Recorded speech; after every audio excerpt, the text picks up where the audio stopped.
आप लोगों से कह रहे हैं कि आपके पास जितना चाहे दान दे दो, अपना मकान दे दो, फ्लैट दे दो, बंगला दे दो, घोड़ा दे दो, गाड़ी दे दो, सोना चांदी, बैंक, एफडी, मंगलसूत्र, अंगूठी, लुगाई लड़का छोड़ के सब मुझे दे दो।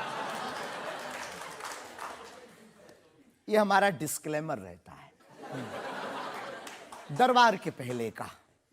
लोगों को जो भावनाएं रहती हैं कि गुरु परंपरा के लोग और साधु लोग दरबार इसलिए लगाते हैं, भगवान को इसलिए रखते हैं कि ये कमाई का जरिया बनाते हैं। और हमने अपने दरबार में बैनर लगा करके वो माइक पर ठोक करके बोलते हैं कि यहाँ किसी भी प्रकार का शुल्क, फीस, दक्षिणा नहीं लगता। पर अगर तुम शिष्य मानते हो अपने आप को और हम गुरु हैं, तो गुरु परंपरा के नाते अगर कुछ भी तुम दे दो, अगर आप भी इंडिया टीवी का ये हाउस हमारे नाम करें,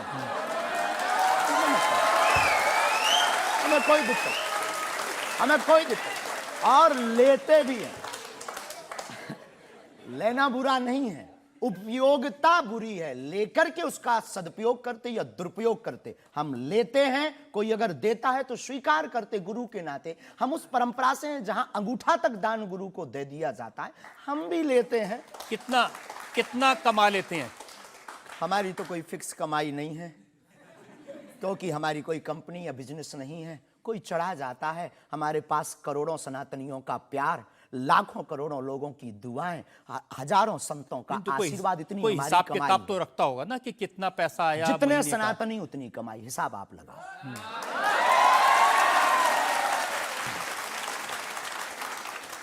ज्यादा बातें इसलिए होती हैं कि आप जो स्टंट करते हैं पब्लिसिटी के लिए, आप ऐसी ऐसी बातें कह देते हैं। आप कहते हैं कि बिना वीजा के हनुमान जी रावण की लंका में घुस गए थे। ये जो मॉडर्न युवान भाई बहन है, इनको लंका प्रवेश के बारे में बताएंगे तो इनको ये लगता है कि ये घिसी पिटी बातें इनके दादा परदादा बताते रहे, ये बेचारे ऊब गए। इनको कुछ ऐसा चाहिए कि उस अध्यात्म से कनेक्ट हो पाए। और जैसे रावण ने मुझसे फोन पे बात की। हाँ बिल्कुल, हम वही बोलने ही वाले थे। लगता है आज हमारी शक्ति आपके पास पहुंच गई। तो हमें आपको समझाना है, रावण से फोन का बात का मतलब सबके अंदर रावण बैठा है। कोई ऐसा दुनिया में नहीं जो गलत कृत्य देख रहा, गलत कर रहा और सच जानते हुए चुप है, वो रावण की दृष्टि का आदमी। तो हनुमान जी लंका गए, इसको इन युवानों को कैसे जोड़े? इन्हें तो वीजा, पासपोर्ट, फॉरेनर ये शब्द पता है। तो इनसे कनेक्ट करने के लिए हमारा अध्यात्म इतना विशाल और इतना अथाह है कि उसमें कुछ भी आप डाल दो वो आप सोच रहे हैं कि आपको अध्यात्म पता है, इनको नहीं पता। इस देश की जनता को आपसे ज्यादा अध्यात्म पता है। ऐसा हमने नहीं कहा। हाँ। हमें अपने हिसाब का पता है, उन्हें अपने हिसाब का। वो अपने में श्रेष्ठ हैं, हम अपने में अब जो कोशिश कर रहे हैं विद्यार्थी। हमने ऐसा कभी नहीं कहा कि हम श्रेष्ठ हैं, और ये आरोप हमें नहीं लगता कि ठीक है। आपका ये कहना कि मेरे पास एक गधा है जिसमें वाईफाई है और वो प्लेन में भी वाईफाई चलता है, ये मजाक की बातें नहीं है। लोगों की दृष्टि से, भावनात्मक दृष्टि से देखा जाए तो ये बहुत गहरा विषय है। मजाक की दृष्टि से अगर कोई देखेगा तो देखो, जाकी रही भावना जैसी प्रभु मूलत देखी तिन तैसी। भगवान की कोई लीला को सिर्फ रास लीला को उठाते हैं, लेकिन हम तो महाभारत भी उठाते हैं। तो अपनी अपनी दृष्टि है। हम ये मजाक में नहीं कहते, हम उनको बताना चाहते हैं कि हमारे देवी देवताओं से जो हमारे इष्ट की परंपरा की जो निशानी है वो अगर नज़दीक रहे, गुरु की निशानी अगर नज़दीक रहे, माता पिता की बातों की निशानी नज़दीक रहे, तो बेटा कभी गलती नहीं करेगा, वो चार चांद लगाता रहेगा। शास्त्री जी, इसको कहते हैं आप अंधों के शहर में आईना बेचने की कोशिश कर रहे हैं।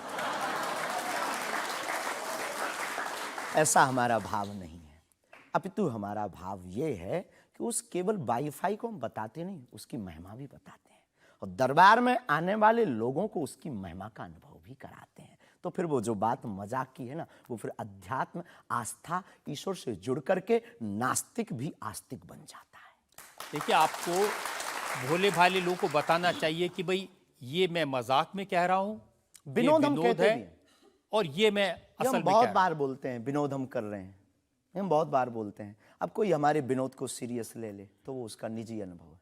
तो अब मैं लोगों को बता दूं कि एक बार बगैर टिकट पकड़े गए थे आप रेलवे में। हाँ, ये तो बताना चाहिए।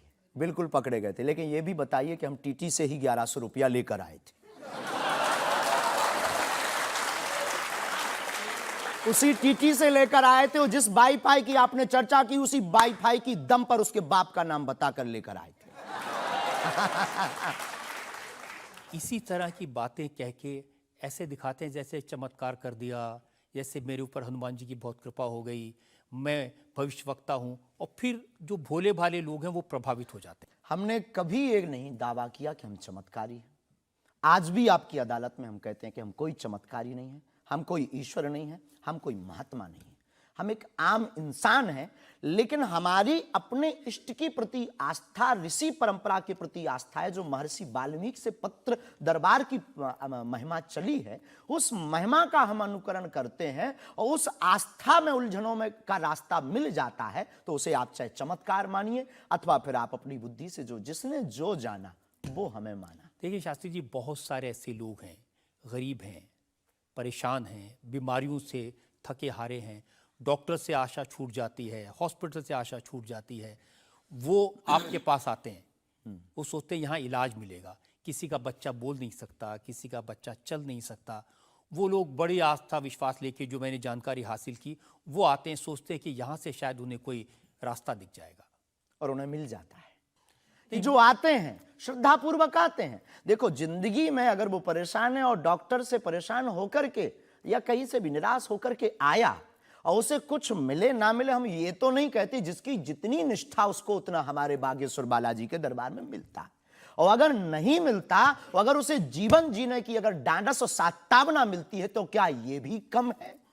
बिना पैसों में, बिना दक्षिणा दिए, बिना कुछ लगे अगर हनुमान जी से जुड़ रहा, अगर वो प्रभु से जुड़ रहा, अगर उसे जीवन जीने में 4 दिन की जिंदगी है, डॉक्टर ने कह दिया तो मर जाओगे, लेकिन बागेश्वर धाम के नाम से उसके चेहरे पे मुस्कुराहट है कि मेरा हारे का सहारा है, तो अगर ये मुस्कुराहट उसके चेहरे पर आती तो इससे किसी को गुस्ताखी क्यों? देखिए, अगर बागेश्वर धाम आने से लोगों का इलाज हो जाता है तो फिर आपको कैंसर हॉस्पिटल बनाने की क्या जरूरत है? यही तो हम बताना चाहते हैं कि दुआ और दवा दोनों आवश्यक है। हमने ये नहीं कहा कि हम डॉक्टरों के खिलाफ हैं। अब मैंने या पूछ लिया तो आपने दवा ऐड कर दिया उसमें। नहीं, हमने औषधालय बागेश्वर धाम पर खुलवाया है और मंदिर के समीप खुलवाया है। वहां पर ग्राम पंचायत का भवन है, वहां पर आयुर्वेदिक औषधालय है। दुआ और दवा मतलब नीचे दवा है और वहां ठीक नहीं हुए तो दुआ के लिए चढ़ जाओ मंदिर पर, दोनों काम करेगा, ठीक है। और ये कोई नई बात नहीं है, हमने ऐड नहीं की, डॉक्टर खुद ऐड करता है, ऑपरेशन करता है, जब ठीक नहीं होता तो वो भी कहता है तुम भी प्रार्थना करो। लेकिन ये सही है कि जिस इलाके में आप हैं उस इलाके में बहुत सारे ऐसे लोग हैं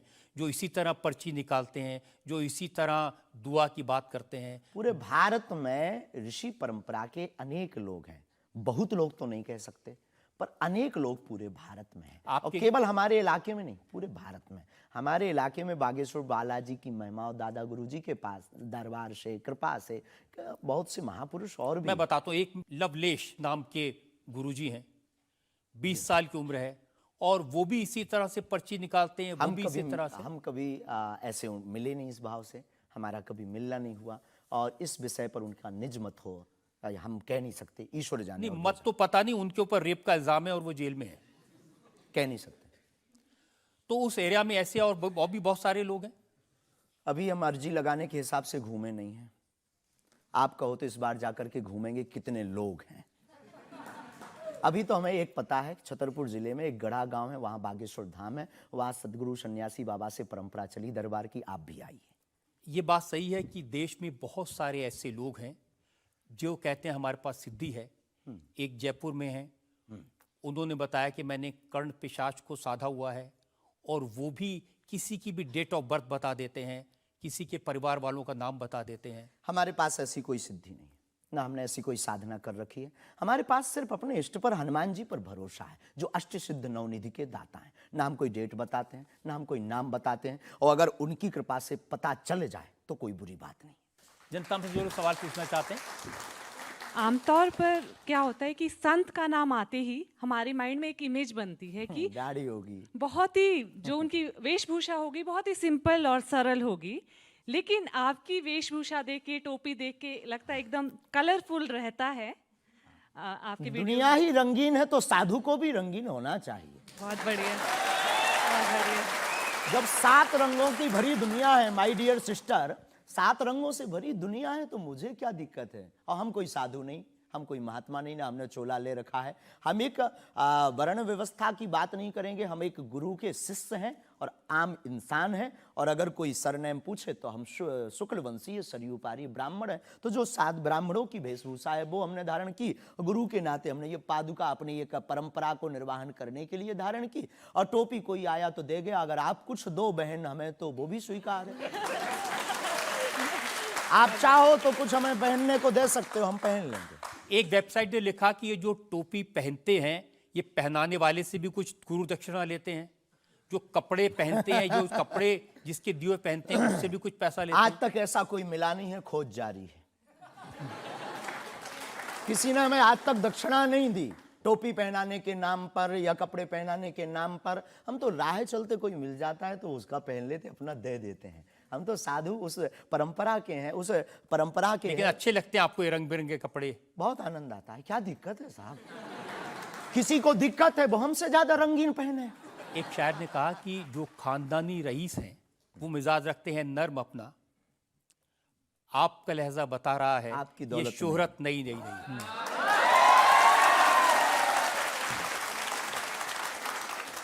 लोगों को लगता है, हमें लगता है कि हमारे जीवन में न हमें धन प्रिय है, न मान प्रिय है, न सम्मान प्रिय है, हमें हनुमान प्रिय है। और हमने जब से जन्म लिया तब से हम धनवान हैं, क्योंकि हमारे हनुमान हैं। और दुनिया का प्रत्येक हनुमान भक्त धनवान है जिसके जीवन में हनुमान है। अब वो निर्धन है इस दुनिया में जिसके जीवन में भगवान नहीं, वो निर्धन है। और अगर बाप हनुमान हो और धनवान हनुमान हो और उनका भक्त अगर रंगीन ना हो, पीला लाल ना हो, जब हनुमान जी लाल देह लाली से हो सकता तो लाल पगड़ी क्यों नहीं हो सकती?